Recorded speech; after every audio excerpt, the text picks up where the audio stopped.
आज हम आपको एक कथा का श्रवण करा रहे हैं जो सुनने मात्र से आपके जीवन में सुख संपत्ति और धन की वर्षा होगी। तो चलिए कथा को प्रारंभ करते हैं। हरे कृष्णा। ओम नमः शिवाय। प्रेम से बोलिए माता जगत जननी जगदम्बा माई की जय। प्रिय भक्तगण, हमारे चैनल में आप सभी का स्वागत है। भक्तों, आज हम आप सभी को एक बहुत ही दुर्लभ एवं महत्वपूर्ण कथा सुनाते हैं। इस कथा को आप लोग बड़े प्रेम और श्रद्धा से प्रसन्न चित्त मन के साथ सुनिएगा। एक दिन की बात, शाम का समय था।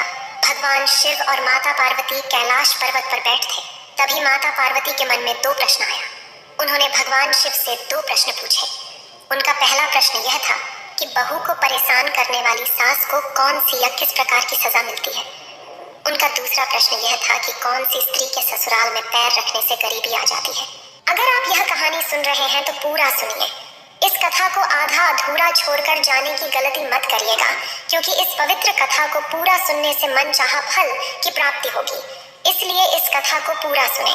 आप शिव भक्त हैं तो भोलेनाथ का अनादर ना करें। इसके बाद माता पार्वती के प्रश्नों को सुनकर भगवान शिव ने कहा, हे पार्वती, आपके मन में आया हुआ प्रश्न बहुत महत्वपूर्ण है, साथ ही लोक कल्याणकारी है। इसलिए कि जब कोई लड़की शादी के बाद बहू बनकर अपने माँ बाप को, जिन्होंने उसे जन्म दिया और पाला पोसा, उसी को हमेशा के लिए छोड़कर अपने ससुराल में जाती है, तो उस समय उसका ससुराल ही उसके लिए सब कुछ होता है। और उस बहू के लिए उसके सास ससुर ही माता पिता होते। इसलिए हे पार्वती, हर सास ससुर को चाहिए कि अपनी बहू को अपनी बेटी जैसा ही प्यार दे। उनको सोचना चाहिए कि उनकी बहू उनके घर को खुशहाल करने के लिए अपना एक प्यारा सा संसार छोड़कर आई है। लेकिन ऐसा कम देखने को मिलता है कि एक सास अपनी बहू को अपनी बेटी की तरह प्यार देती हो।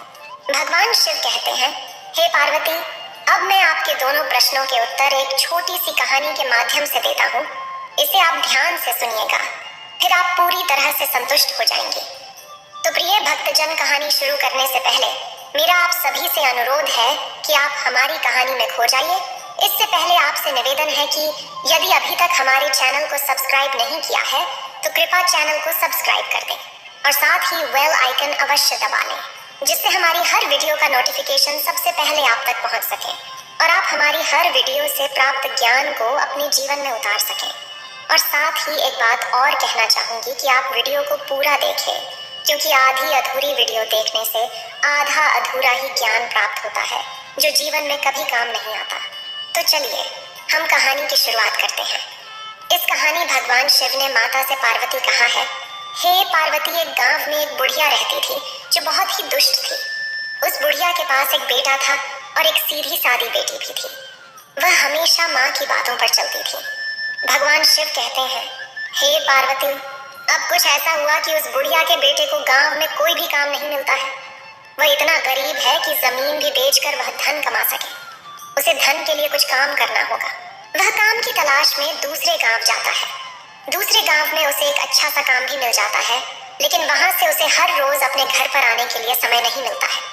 सिर्फ पूरे साल में एक बार या कुछ दिनों के लिए ही उसे छुट्टी मिलती है तो अपने घर आ पाता है, इसलिए कि वह दूसरे गांव में जाकर के काम करता है। लेकिन उसे अपनी पत्नी की भी बहुत चिंता रहती थी। इसीलिए जब उस बुढ़िया का बेटा अपने घर से काम करने के लिए दूसरे गांव पर जाता था, वो जाने से पहले हमेशा अपनी माँ से कहता था कि माँ, मेरी पत्नी को अच्छी तरह से संभाल कर रखना, क्योंकि मैं रोजाना यहाँ पर नहीं आ सकता हूँ। फिर बेटे की बात को सुनकर के वो बुढ़िया कहती थी कि हाँ बेटा, तुम बिल्कुल भी चिंता ना करना, मैं तुम्हारी पत्नी का अच्छे से ख्याल रखूंगी, उसे कोई भी कष्ट नहीं मिलेगा। तुम बेफिक्र होकर के दूसरे गांव में काम करने के लिए जा सकते हो। अपनी पत्नी की चिंता मत करो, उसे मेरे पास छोड़कर बेफिक्र तुम जाओ। भगवान शिव कहते हैं कि हे पार्वती, ऐसे ही अपने बेटे को झूठा आश्वासन देकर और उसे घर से दूर भेजकर वह बुढ़िया फिर बेटे के जाने के बाद वह अपनी बहू को बहुत परेशान करती थी। इस तरह समय धीरे धीरे बीत रहा था। वह बहू अपनी सास की आलोचना सुनकर भी चुप रहती थी, चाहे सास बहू को कितना भी कहती थी। वह जितना भी चिढ़ाती थी, लेकिन कभी भी वह बहू उसे जवाब नहीं देती थी, क्योंकि वह बहू बहुत ही संस्कारी थी और अपनी सास को अपनी माँ जैसा प्यार देती थी। फिर समय धीरे धीरे बीत गया। एक दिन उस बुढ़िया का बेटा छुट्टी पर आया। वह 2 दिन तक घर पर रुका, लेकिन उसकी बहू ने किसी तरह की कोई शिकायत नहीं की। फिर इस प्रकार छुट्टी पूरा होने के बाद में जब वो बुढ़िया का बेटा काम के लिए दोबारा जाता है तो जाने से पहले अपनी माँ से कहता है, माँ, हमारी पत्नी का ख्याल रखना, ये बहुत ही अच्छी है, आपको बहुत ही प्यार करती है, क्योंकि मैं रोजाना यहाँ पर नहीं आ सकता हूँ। फिर बेटे की बात को सुन करके वो बढ़िया कहती है, ठीक है बेटा, तू चिंता मत कर, मैं तेरी पत्नी का बहुत ख्याल रखती हूँ और आगे भी रखूंगी, क्योंकि ये तेरी पत्नी नहीं, मेरी बेटी भी है। भगवान शिव कहते हैं, हे पार्वती, इस प्रकार बेटे के घर से जाने के बाद अब बुढ़िया का ही राज था, अब बहू को संभालती कहाँ थी। वो तो उसे जितना हो सके उतना सतना शुरू करती है, खुद पैर फैलाकर बैठ जाती है और अपनी बहू से घर और खेत का सारा काम करवाती है। उसे सुबह जल्दी उठा देती है। उसके बाद घर का सारा काम जैसे खाना पकाना, बर्तन मांजना, पानी भरना आदि काम करवाती है। उसके बाद कभी जंगल से लकड़ियां लाने के लिए भेजती है। पूरे दिन वह बहुत ही मेहनत का काम करती है। उसे थोड़ी सी भी आराम करने का भी समय नहीं मिलता है। वह बुढ़िया अपनी बहू को ठीक से खाना भी नहीं देती है, कभी कभी सिर्फ पानी तो कभी वासी खाना देती है। भगवान शिव कहते हैं कि हे पार्वती, वो बेचारी बहू सब काम चुपचाप करती रहती है, कभी भी अपनी सास से किसी काम को करने से मना नहीं करती और अपनी सास के सामने कोई जवाब भी नहीं देती है और वह अपनी सास पर कभी क्रोध भी नहीं दिखाती है। जब रात होता तो वह बहुत परेशान रहती है, उसका शरीर बहुत दर्द करता था, लेकिन वह अपने पति से यह कभी नहीं कहती कि हमारी सास माँ हमें बहुत परेशान करती है, क्योंकि वह नहीं चाहती कि घर में कलह हो और उसके पति जो दूसरे गांव में काम करने गए हैं वह भी परेशान हो। भगवान शिव कहते हैं, हे पार्वती, इस प्रकार से दिन बीतते गए और फिर एक दिन सास को पता चलता है कि हमारी बहू गर्भवती है तो वो एकदम से विचलित हो जाती है और सोचती है कि कमाने वाला मेरा बेटा अकेला है, ऊपर से यदि एक बच्चा और आ गया तो खाने वाले का एक लोग और बाँट जाएगा। उसके ऊपर बच्चे के जन्म के बाद उसका ख्याल रखने के कारण बहू कोई काम नहीं करेगी, मुझे ही सब कार्य करना पड़ेगा। भगवान शिव कहते हैं, हे पार्वती, फिर वो बुढ़िया अपनी बहू के बारे में ऐसा सोचती है। हर सास तो यही चाहती है कि हमारे घर में जल्दी से पोता या पोती आए, लेकिन वो सास ऐसी है, वो नहीं चाहती कि हमारी बहू की कोख से कोई भी संतान जन्म ले, क्योंकि उसकी सोच है यदि बच्चा घर में आएगा तो बहू बच्चा के देखभाल में लग जाएगी और घर का कामकाज वो नहीं करेगी, फिर सारा काम काज मुझ करना पड़ेगा। भगवान शिव कहते हैं, हे पार्वती, अब जब वह बुढ़िया जान जाती है कि उसकी बहू गर्भवती है तो वह उसे ज्यादा सताने लगती है और बहू को बहुत सारा काम करने के लिए कहती रहती है। फिर भी बहू ऐसी हालत में भी घर का सारा काम और सास जो भी काम कहती वो सब भी अच्छे से किया करती थी। कुछ महीने इसी तरीके से बीतते हैं। फिर बहू के 9 महीने पूरे होने के बाद उसके प्रसूति का समय आता है। उसके पेट में दर्द होता है। बहू प्रसव के दर्द में व्याकुल हो जाती है और अपनी सास से कहती है, मुझे लगता है कि मेरे प्रसूति का समय नजदीक आ गया है, कृपया जल्दी से आया को बुला लें। सास उससे कहती है कि आया की आवश्यकता नहीं है, मैं तुझे एक नींबू देती हूँ, ये नींबू ले और तू दूर जंगल में जाकर के इस नींबू को खा लेना, तुम्हें प्रसूति हो जाएगी। पर मेरी एक बात ध्यान से सुन लेना, यदि तेरी कोख से बेटा हो तो उसे लेकर घर आना और यदि तेरे कोख से बेटी हो तो घर लेकर नहीं आना। भगवान शिव कहते हैं, हे पार्वती, बहू बेचारी वेदना से तरपती हुई सास के द्वारा बताए हुए रास्ते पर चलती है और नींबू लेकर के उस जंगल में चली जाती है जिस जंगल के बारे में उसकी सास बताती है। फिर वो जैसे ही नींबू खाती है, कुछ ही पल में उसकी प्रसूति हो जाती है और वो एक बेटी को जन्म देती है। भगवान शिव कहते हैं कि हे पार्वती, बहू ने उस बेटी को बड़े प्यार से दुलारती है, उसे दूध पिलाती है, क्योंकि उसने उस बेटी नींबू खाकर पैदा की थी, इसलिए उस बहू ने अपनी बेटी का नाम निम्बावती रखा। फिर इसके बाद उस बहू ने एक ऐसे पैर की खोज करती है जिसमें वह अपनी बेटी को छिपा कर रख सके। आखिरकार उसने एक ऐसा पैर खोज ही लिया जिस पैर में एक बहुत बड़े खो था, उस खो के ऊपर चिड़ियों के घोंसला था।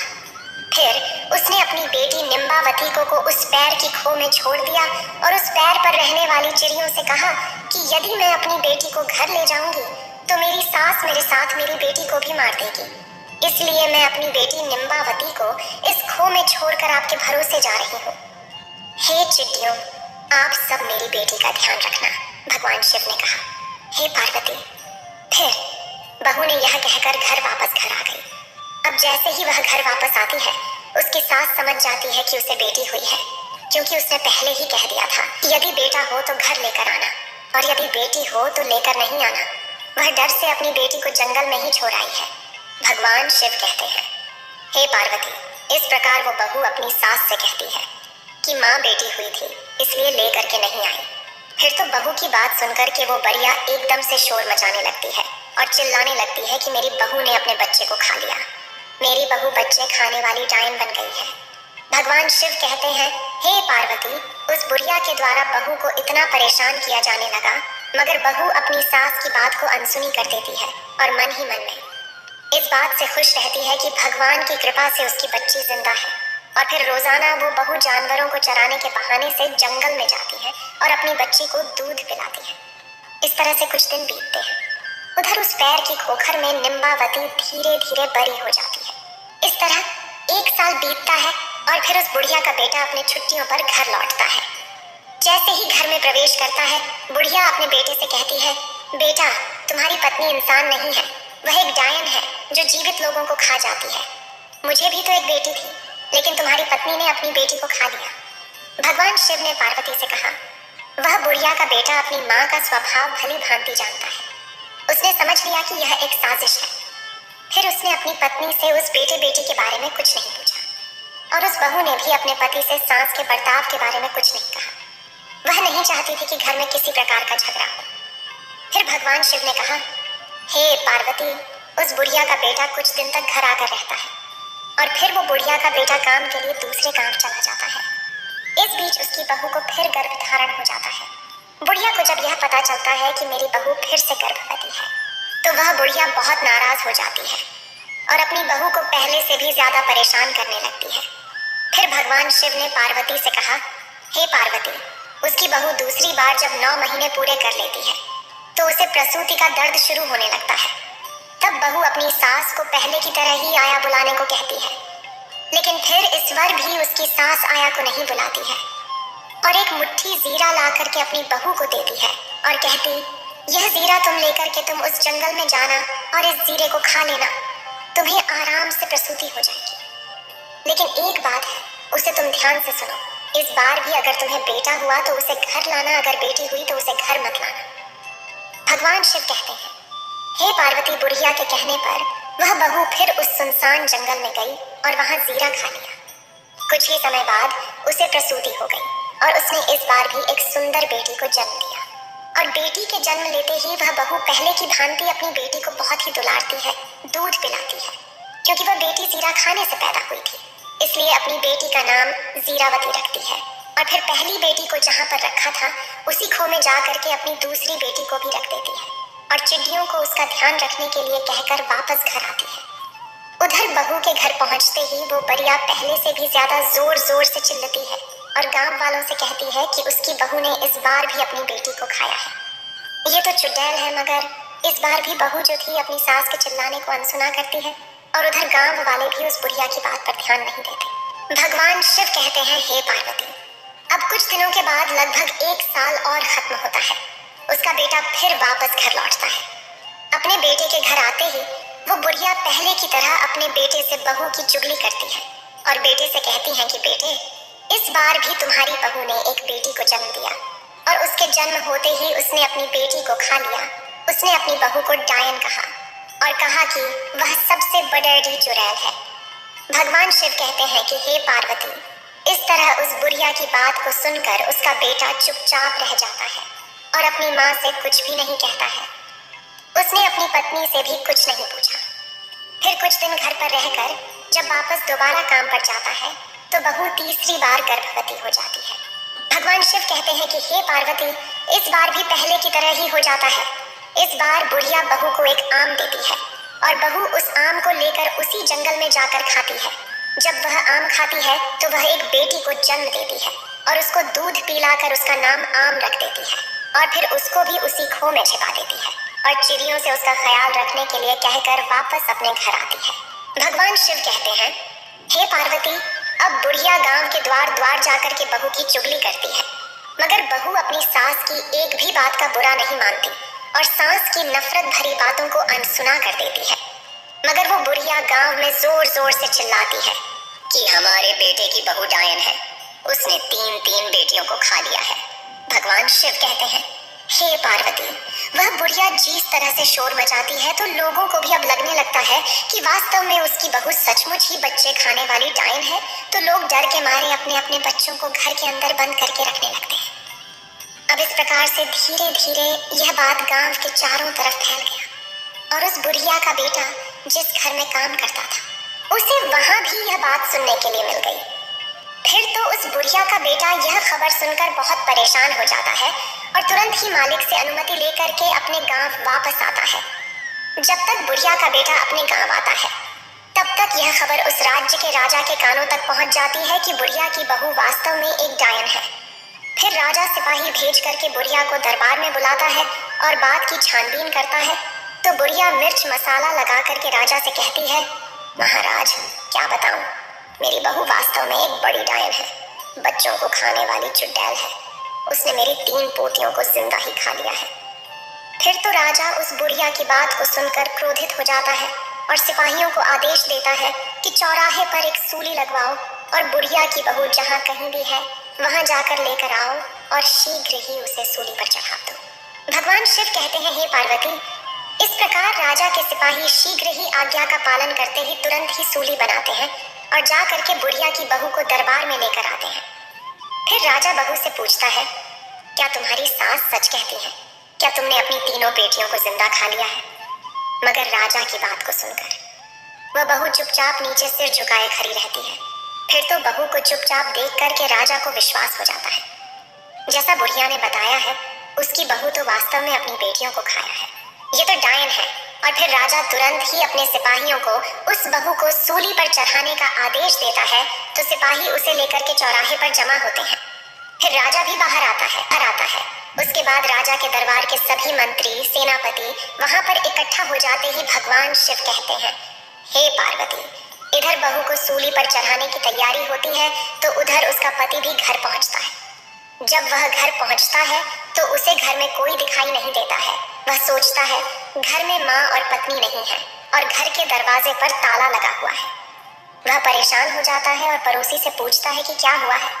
पड़ोसी बताते हैं कि तुम्हारी माँ और पत्नी को राजा ने दरबार में बुलाया है। फिर वह बुढ़िया के बेटे घबराकर राजा के दरबार की ओर भागता है।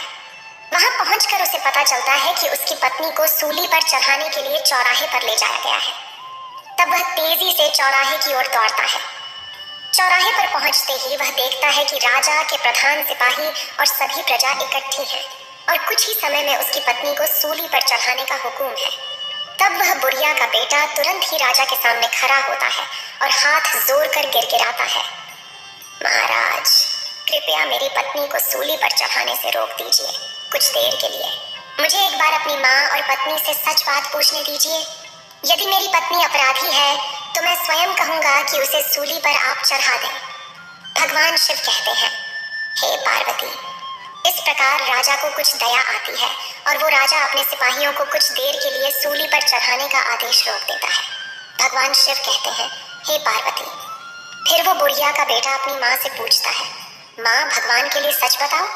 वो बुढ़िया अपने बेटे से भी झूठ बोलती है और उससे कहती है, हाँ तेरी बहू डायन है, तेरी बहू ने तेरी 3 बेटियों को खा लिया है। भगवान शिव कहते हैं, हे पार्वती, मगर उस बुढ़िया के बेटे को अपनी माँ पर विश्वास नहीं होता है क्योंकि वो जानता था उसकी पत्नी बहुत अच्छी है, संस्कारी है, कभी झूठ नहीं बोलती, माँ की बहुत सेवा करती है, बच्चों को देखने के लिए दिन रात तरसती है। फिर ऐसी माँ अपने बच्चों को खा करके डायन कैसे बन सकती है? फिर ऐसा सोच करके उस बुढ़िया का बेटा अपनी पत्नी को कसम देकर पूछता है कि तुम मुझे सच बताओ, मुझसे झूठ ना बोलना। भगवान शिव कहते हैं, हे पार्वती, इस प्रकार उस बुढ़िया के बेटे की बहू शुरू से लेकर अंत तक की सारी बातें अपने पति को बताती है, लेकिन कोई भी उसकी बातों को सच मानने के लिए तैयार नहीं होता। तो वो कहती है, सच्चाई क्या है? आप अपनी आंखों से देख लीजिए। और वो अपनी बेटियों को प्यार से आवाज देती है, निम्बावती मेरी प्यारी बिटिया, संकट में मेरी रक्षा करना। जीरावती मेरी बिटिया, संकट में मेरी रक्षा करना। आमवती मेरी बिटिया, संकट में मेरी रक्षा करना। भगवान शिव बोले, हे पार्वती, जब उस बहू ने अपनी 3 बेटियों को याद किया तो उसकी 3 बेटियां तुरंत जंगल से दौड़ कर आकर माँ के पास चली आईं और माँ से लिपट गईं। इस इसके बाद उस बेटे को सच्चाई का पता चल गया। उसे देखकर राजा और सभी लोगों ने बहू की बातों पर विश्वास किया और सभी को सच्चाई समझ आ गई। फिर भगवान शिव ने पार्वती से कहा। राजा ने क्रोधित होकर बुढ़िया से कहा, अब बताओ सच्चाई क्या है। अब तो बुढ़िया को डर के मारे कंपन लग रही है, लेकिन उसे सच बताना ही पड़ेगा। जब राजा ने सच्चाई जान ली तो उसने बुढ़िया को फांसी चढ़वा दिया और बहू को छोड़ने का आदेश दिया।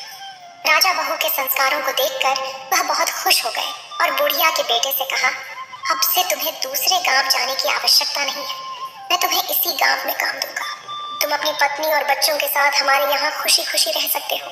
भगवान शिव कहते हैं, हे पार्वती। फिर बुढ़िया का बेटा राजा से हाथ जोड़कर कहता है, आपकी बड़ी कृपा हुई महाराज। और उसके बाद में बुढ़िया का बेटा अपनी पत्नी और तीनों बेटियों को लेकर के घर पर आ जाता है। भगवान शिव कहते हैं, हे पार्वती, वह बहू बहुत ही संस्कारी थी, लक्ष्मी की उपासक थी और फिर वह अपने पति और अपनी तीनों बेटियों के साथ घर पहुंच करके लक्ष्मी को याद करके रात्रि में सो जाती है। उधर लक्ष्मी जी उस बहू को रात्रि में सपना देती और कहती है, बेटी, तुमने अब तक अपना जीवन गरीबी में काटा है, लेकिन तुम चिंता मत करो। आज मैं बताऊंगी कि तुम्हारे जीवन में गरीबी क्यों आई। तुम्हारे ससुराल आने से पहले ये घर संपन्न था, लेकिन जैसे ही तुमने इस घर में अपना कदम रखा, इस घर में गरीबी आ गई। आखिरकार इसके पीछे कारण क्या था? भगवान शिव कहते हैं, हे पार्वती। लक्ष्मी जी उस बहू से कहती है, बेटी, हमेशा ध्यान रखना, जब कोई बेटी शादी के बाद बहू बनकर ससुराल में जाती है और ससुराल में यदि वो 3 चीज लेकर जाती है तो समझ लो घर परिवार में अशांति छा जाती है और उसका प्रभाव उसके सुहाग पर भी पड़ता है। घर में गरीबी आ जाती है। इसलिए कभी भी किसी भी बेटी को शादी होने के बाद अपने मायके से ससुराल के लिए 3 चीज लेकर नहीं जाना चाहिए। पहला, चूल्हे शादी के बाद रसोई की रस्म होती है। उस रस्म में बेटी मायके से दिए गए चूल्हे का प्रयोग करती है। मगर हमेशा ध्यान रखना, यदि कोई भी नव विवाहित दुल्हन अपने मायके से चूल्हा लेकर ससुराल में प्रवेश करती है तो सीधा उसका प्रभाव उसकी गृहस्थी पर पड़ता है, जिसकी वजह से भाग्य की देवी रूठ जाती है और घर में गरीबी आ जाती है। भगवान शिव कहते हैं, हे पार्वती, अब लक्ष्मी जी दूसरी बात बताती हैं। बेटी, दूसरी चीज है नमक। बेटी, नमक का काम होता है चीजों को नमकीन करना। जब बेटियां शादी के बाद मायके से ससुराल की ओर प्रवेश करती हैं तो उसका धर्म क्या होना चाहिए? नए घर में प्रवेश करते वक्त सबको साथ लेकर चलना, सबसे अच्छे से बात करना और जो भी रिश्ता उससे जुड़ा है उन सभी रिश्तों में मिठास घोलना। ऐसे में यदि नवविवाहिता मायके से नमक लेकर ससुराल में प्रवेश करेगी तो रिश्ते खराब हो जाते हैं और उससे जुड़ा हुआ हर रिश्ता नमकीन का रूप लेता है।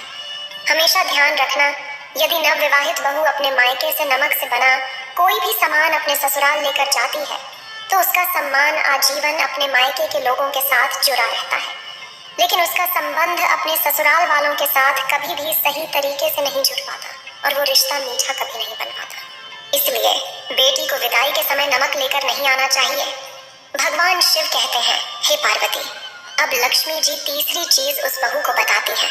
लक्ष्मी जी कहती है, बेटी, तीसरी चीज अचार है। अक्सर कर माँ बाप बेटियों को शादी के बाद विदा करते समय उसके माता पिता उनके पसंदीदा अचार को बनाकर भेज देते हैं, लेकिन हमेशा ध्यान रखो, अचार खाने में खट्टा होता है, वैसे ही वो पति पत्नी के बीच में रिश्तों में भी खट्टास पैदा कर देता है, परिवार में भी खट्टास पैदा कर देता है। कभी कभी यह खटास इतनी गहरी हो जाती है कि पति पत्नी में से किसी की मृत्यु तक हो जाती है। इसलिए याद रखना चाहिए कि शादी के बाद विदा होते समय अपने मायके से कभी भी अचार जैसी कोई वस्तु नहीं लानी चाहिए।